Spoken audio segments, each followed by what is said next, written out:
This episode of Warp Factor 10 is brought to you by, well, of course, you. If you want to learn more about how you can support the show, go to patreon.com/thearena_podcast.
Hey everyone, welcome into Warp Factor 10, our series about all things Star Trek.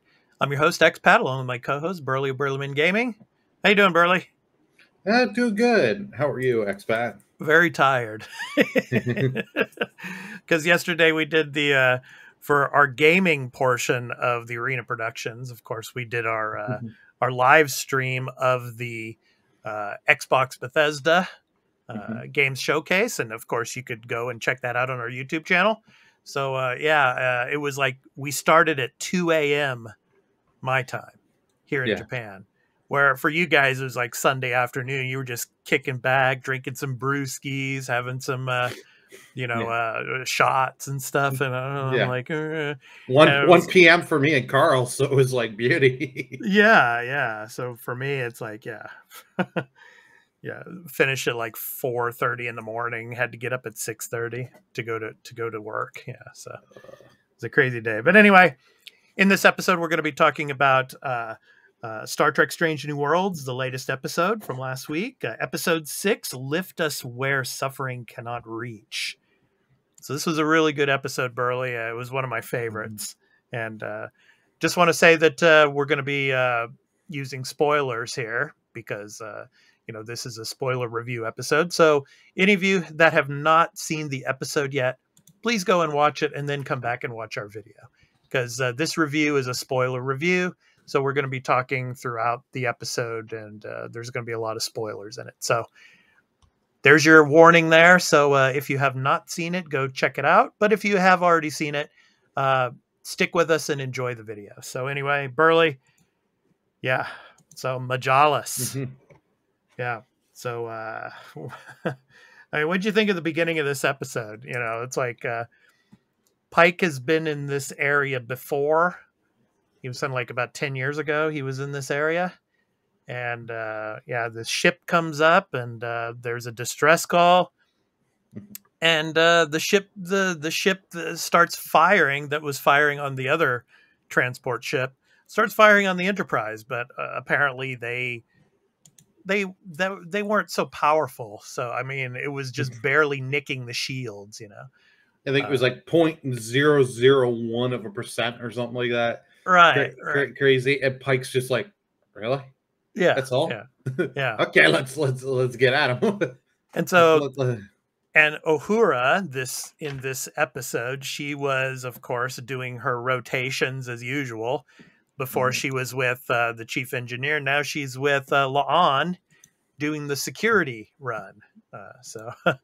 So she's in the chair, and Pike orders, to fire phasers, like a light spread just to stun them, so to speak, to stop them from attacking the other ship. But it's like when she fires the phasers, it literally destroys the ship, because the ship's trajectory went back into the brunt of the phaser blast.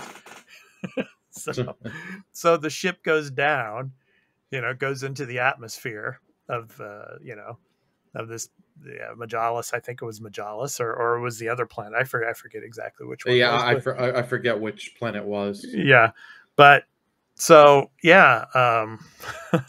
So Pike gets to rescue those aboard the damaged ship, and he finds someone that he knew from the past named Alora.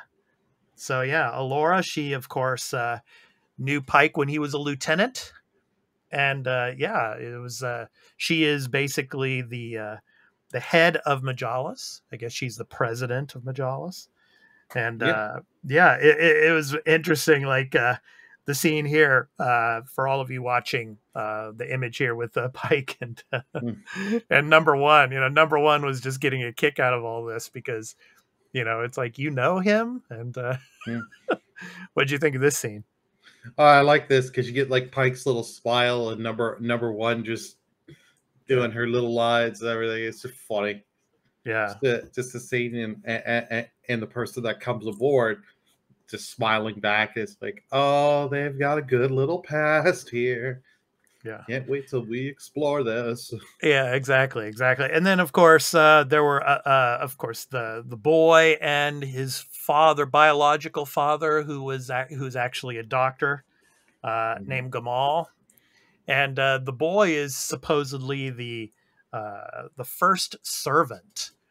So, and we're going to talk about this later in the episode, what the first servant means. But yeah, I mean, you think of him as like a prince, when he's aboard there. You see him for the first time, and you see his father, and then they go to sickbay. And this is where the episode really gets interesting. Because obviously, when you saw in the opening credits, they show, scenes from previous episodes. And, M'Benga, of course, is keeping his daughter in the transporter, in the transporter buffer, because that will stop her cancer, the form of cancer that she has, from spreading. So he says, of course, that there's got to be a world out there where there's a cure, right? Well, the cool thing about this episode, what really makes it interesting here is, Gamal, basically, he's looking at this technology and everything that they have, and he looks as if it's like primitive, where M'Benga is, this is a state of the art facility, but it Gamal tells him that basically they don't, on their planet Majalis, they have no disease anymore. There are no diseases. So I mean, because of the technology that they use. And I'm not going to get into the techno mumbo jumbo of it all, but I mean, basically it's, we have cured all diseases, and they were just, like Nurse Chapel and M'Benga were dumbfounded, we have these implants and all this stuff, and it does all the, it's like, oh, that's cool. And then I love it, the doctor's like so interested, and it's like, we cannot tell you anything. And it's like, yep. Yeah, because he can't just come out and tell, look, my daughter, she's got, this this disease, and you guys have the technology to cure it, So, and Majalis is not in the Federation, so they don't have to abide by Federation rules, and we're going to see more of that as we go on and talk about this in the episode. So anyway, so we move on. Of course, Pike and Pike and his old flame Alora, they're like they're like getting to talk about the past and about things and how things are now, and then Pike actually starts to talk to her about his future, about the the 10 years in the future. I've seen my future and things like that, and she's trying to persuade him to come to Majalis to be with her. So what did you think of this? I love it because she's using the past and all this and being like, you can escape it. Oh, come with us. Come with me here. Yeah. And then they eventually do go to the planet together, which it was a nice little... Right. You get some nice scenes there. But Yeah. I do like their dialogue back and forth together, because like you can tell that these two, the writing is good, where you can tell that they actually have spent time together. Right. Right. And then we have La'an and Uhura, and of course they go down to the planet and they're investigating the crashed ship. It's funny how La'an just gives Uhura a lecture about don't touch anything. Let the tricorders do the work for you, Mm. do the investigating for you. Because if you touch something, it could set off an alarm that could, set off a self-destruct sequence or something like that. And so Uhura kind of sarcastically is kind of scanning after that and says, "Well, there's nothing here that's going to blow us up." Mhm. But they do find something though, and it looked like a little cap with some like needle plugs on it, and it's funny how Spock comes to, of course, the doctor, the father, Gamal, Mhm. and he's like, "Have you ever seen anything like this before?" And he said he hadn't. But what we find out in the episode, though, is that you know, uh, you know, that the Mhm. president of Majalis, she's hiding information about these colonists that are basically rebellious now.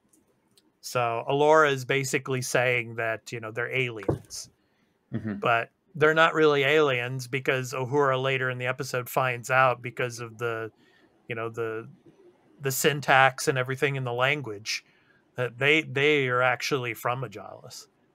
You know, they derive from Majalis, and so now we're starting to figure out that something's going on here, and she's Laura is not Alora is not being completely honest, and Yeah. then the scene, of course, back on the planet, with Pike and the guards, because Alora starts, questioning the guards because of that coin that was defaced.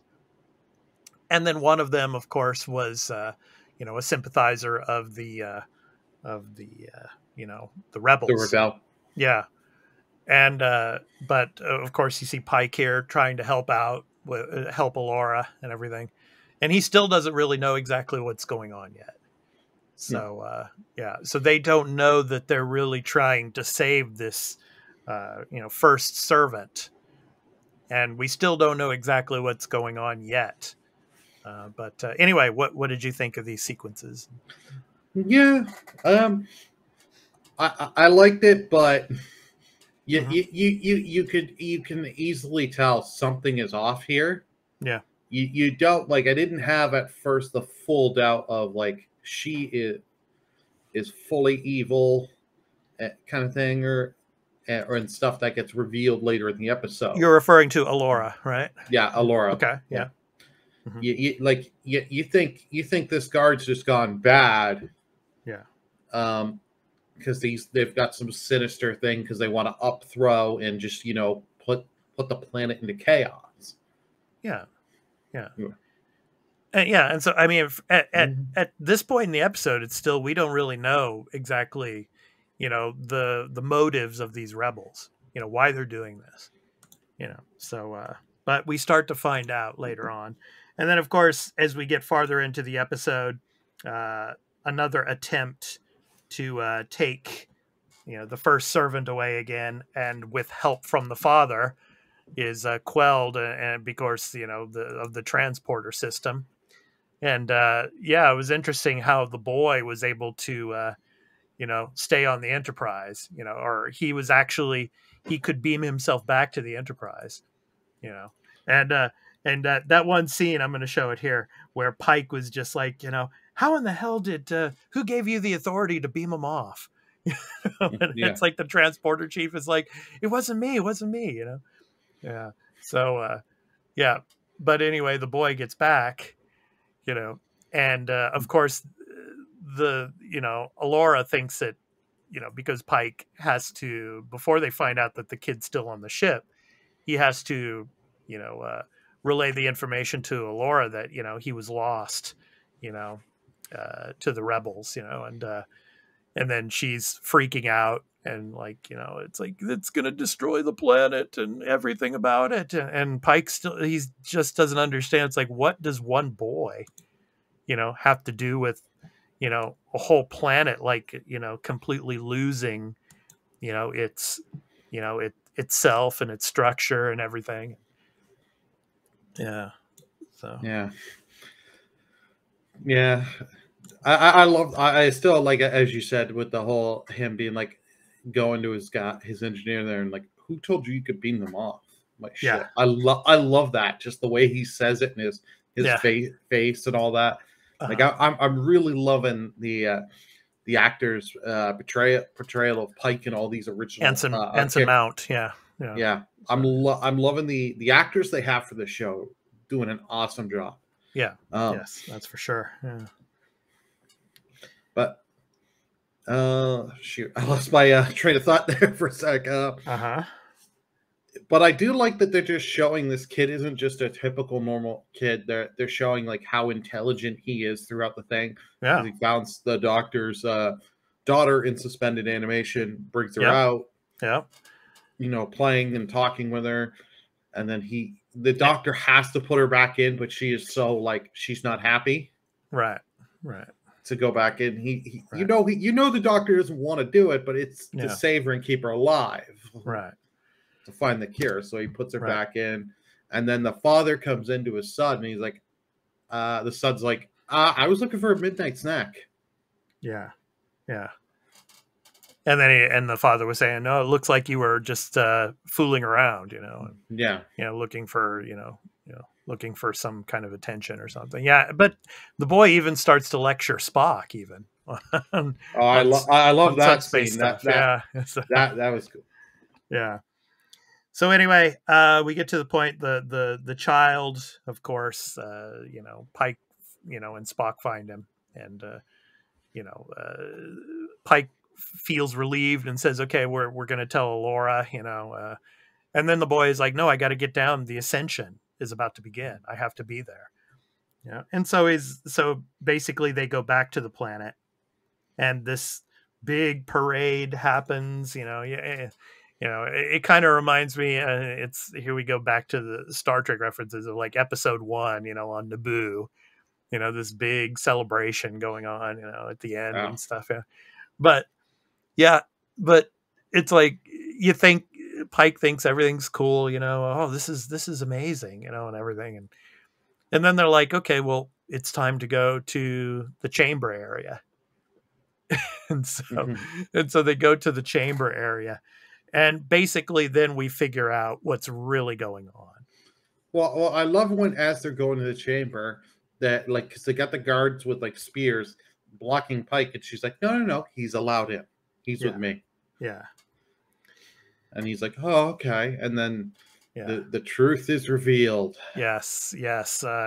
Another child's corpse is taken out of the machine. So basically these first servants are used as kind of like a feed for this big machine. So it sucks their energy over time, I guess, to support the planet.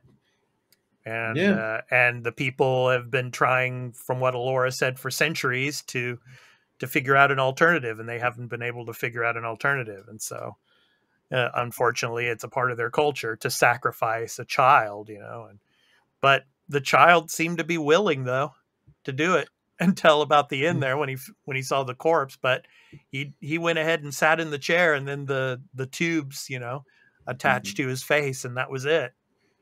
And then Pike was going to try to save him, and then he gets knocked out.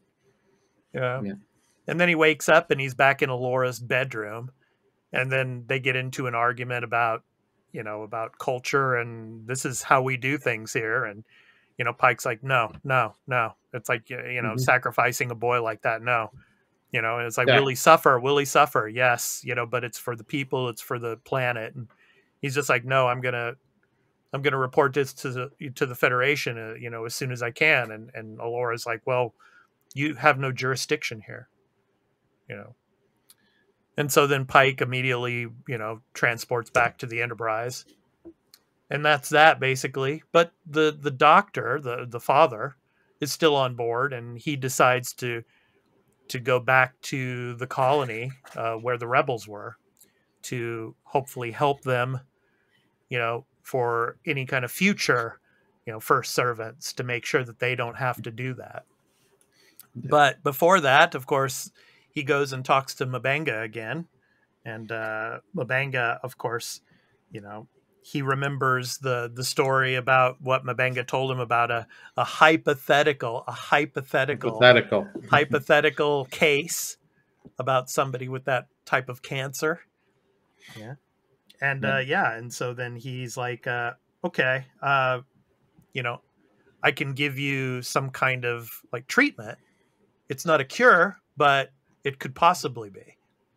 It could Because he help. can't, it could help. Yeah, because he can't give him, all of the secrets of Majalis, and, he can't do that. So, yeah. And because he's on the run anyway, so he can't go back to Majalis in the current state of affairs. So, but anyway, yeah. So overall, your assessment, Burley, of this episode? I really liked it a lot. Good writing. Good. I like that we're getting a little more callbacks to previous episodes with the Doctor and all that. So it's still like you're one and done, but you're still carrying some stuff from prior episodes. Yeah. I really enjoyed like the ethical dilemma of this episode, and it also hits close to home for our civilization and the society that we live in, and how we treat children. And so that's what I love about the writers of this show and what they're doing this season. I mean, like in episode 1, they were talking about, like you see the images of the January 6th riots and everything, and how society collapsed, and that led to the nuclear wars, which almost made us extinct, and we had to change our way of life for the better. And so in this episode, it's like children, and there's children living in poverty, but then of course there's people that are well off that just turn a blind eye, unfortunately. And the ethical situation of sacrificing a child to sustain the balance of a particular planet. So that's what I really liked about this episode. And I like, of course, La'an and Uhura working together. That was pretty fun and cool. I do like that. And we did kind of brush over one thing, is because La'an asks her to go over the certain items, and she's like, I can't put this into Federation, because if we go through proper channels, it's going to take weeks for me to be able to get through and get anything. Right. So she's like, here you go, Uhura, you're a communications expert. Decrypt and tell me what it all is. And then I love it when she comes back to Uhura, and Uhura gives her just a first little answer. She's like, oh, so you did the bare minimum of what I asked. And then she's actually, no, I did this. Yeah. And you could just hear her being like, you're taking this seriously. I'm impressed. And I love that. And then when she's like, you need to come with me to the captain right away. She says, you could just tell the captain. No, you did the work. Yeah, you get the work. You tell him. Yeah, that's right. I like that. Yeah, because it gives you more with her. As if you're doing your job, you're doing the work, you find stuff. She's not going to just take the credit and use it for herself. Right. She's going to be like, no, you tell the captain, tell him, give him the information, and all that. And then I love it because when they do the interrogation and all that with the father and that, and get the information, and she's like, well, I don't have to. She says something about Uhura being there. No, she's like, no, my colleague here found all this. Well, like she's deranged. I think that's somewhere along the lines of what he said about her. Yeah, and it's like, no, she's just stating facts. You research the medical logs. To to undermine, you know, the situation with the transporters and stuff. So yeah. I mean, I really like La'an as a teacher too. I mean, you know, yeah, she's direct and all, and some people would think, you know, she's, you know, bitchy in a sense, but no, she's a great teacher. She really is. You know, she just tells her, you know, hey, you know, you just have to be careful, and this is how you do things, you know, to survive. She's a no nonsense, and right, because exactly. she is in security, Yes, you got to be careful. And if you know anything of Star Trek history, the security were the red shirts, the random red shirts that always got beamed down on a planet that would die. Yeah, for the original series. Yeah, maybe that's why they turned back. They changed the security back to yellow instead. Yeah, who knows? Who knows? All right. So I think that's going to do it for this episode of Star Trek Strange New World. So our episode 6 review of Lift Us Where Suffering Cannot Reach. So I've been your host, Expat, along with my co-host, Burly Gaming. Of course, this will go up to our Patreon in early access for the first 2 days. And then once it goes public, it will also go to our YouTube channel at The Arena Productions. So please check that out. And if you haven't checked out our Patreon, please go check that out. There's so much content on there. Oh, yeah. And becoming a patron, of course, you get everything early and ad-free. Yeah, so yeah, come and check us out and think about becoming a patron over there. It's a ton of content, and you know, you won't regret it. So, and you would be helping us out a lot with our content creation. So thank you so much for your support, for all of you that watch our videos. So until the next episode of Star Trek Strange New Worlds, which lands this coming Thursday. So we'll be doing this episode again the following Monday, our review episodes. So take care, and we hope to catch you in the next one. Take care, everyone. Peace Take care, everyone. out.